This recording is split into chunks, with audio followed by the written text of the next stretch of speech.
On July 4th, America marks 250 years of independence. America's 250th anniversary. We are proud to celebrate its 250th birthday.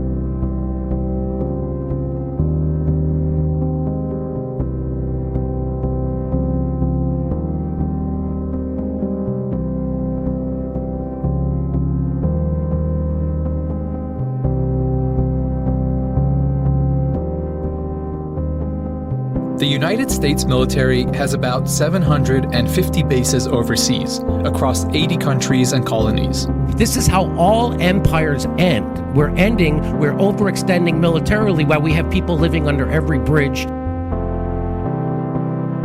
The majority of Americans don't make enough money to cover some of the basic costs of living, like healthcare and rent. More than half of adults consider grocery prices a major source of stress. Homeownership feels increasingly out of reach for many American families. A new study finds more than 75% of homes across the U.S. are unaffordable for the average household. The unemployment rate for men between 23 and 30 with a bachelor's degree has jumped nearly double that of women and is higher than the overall unemployment rate. Half the country can't afford a $500 emergency. 80% of workers live paycheck to paycheck. 50% of wage earners earn $30,000 or less. People go bankrupt when they get sick in this country. We have homeless people everywhere, and that's because our government is 100% corrupted.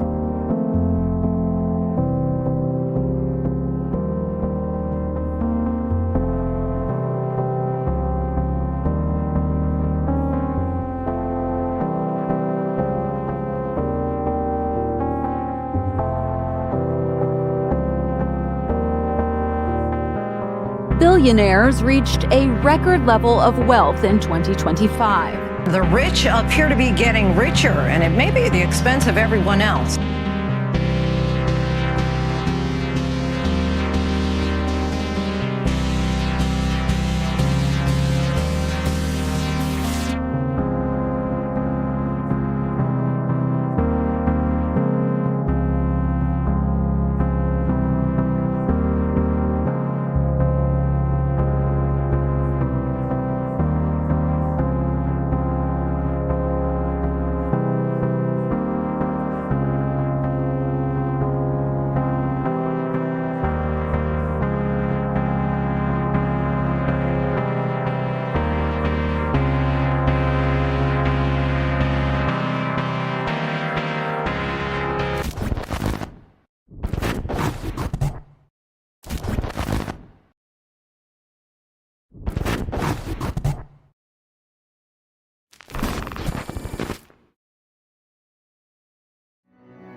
Well, people who have the capacity to feel nothing,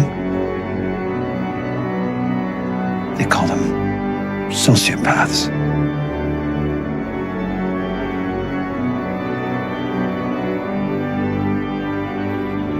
It is all of them. All of them.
So what exactly is Pizzagate, and are there any actual facts to support the story?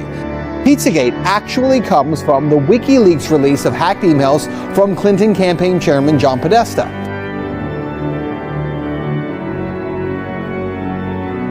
In those leaked Podesta emails, Podesta talks about his close relationship with Dennis Hastert, the former Speaker of the House, who was recently sentenced to 15 months in prison for abusing boys years ago. Visitors to Tony Podesta's home in Falls Church got an eyeful when they walked into a bedroom at the Podesta residence hung with multiple color pictures by Katie Grannon, a photographer known for documentary-style pictures of naked teenagers in their parents' suburban homes.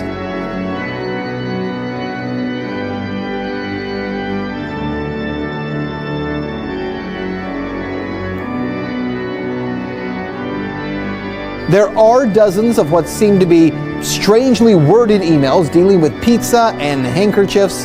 Self-described online investigators say that those words in the emails about pizza and the talk of handkerchiefs is code language used by pedophiles. What media is ignoring is that the Comet Ping Pong pizza place is actually referenced in the Podesta emails at least a dozen or so times, and that the owner of that place, James Alfantis, is a friend of John Podesta.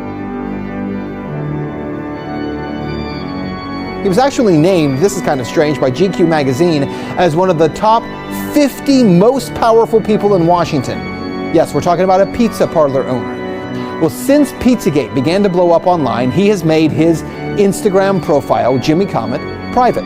But an archive search of Instagram reveals a number of strange photographs and words with strange and disturbing images associated with them.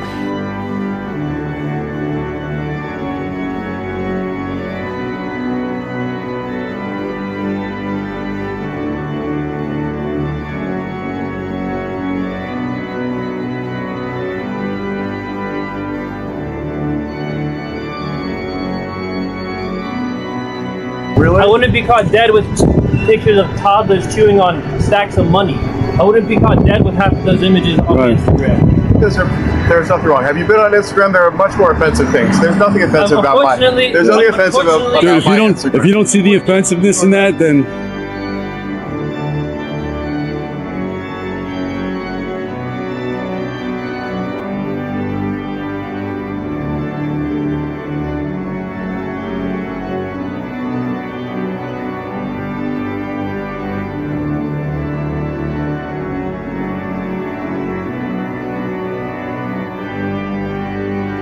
I was introduced to him by a very elegant and eminent woman named the Lady Rothschild, Lynn Rothschild.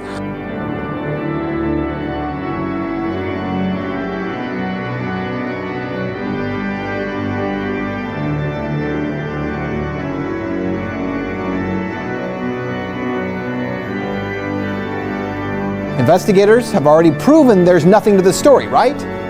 Well, actually, no. And that's what you need to know. For all that is here, there has not been one single public investigation of any of this. Not from local police, not from the FBI, no one. And that has to be the big question. Not for Podesta or for pizza parlor owners, but for law enforcement. Based on what may be or may not be here, the big question is, why hasn't any investigation taken place?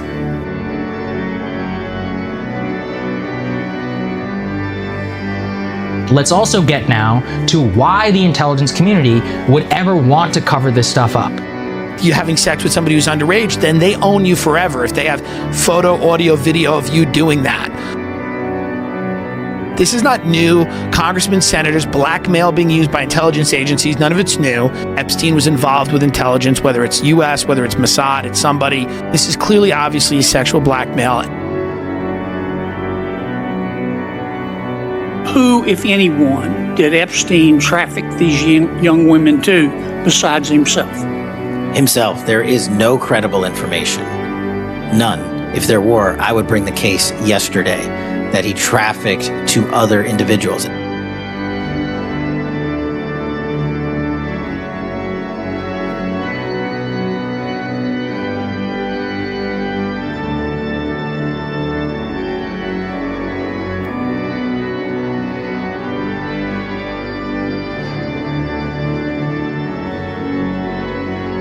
I think it's really time for the country to get onto something else.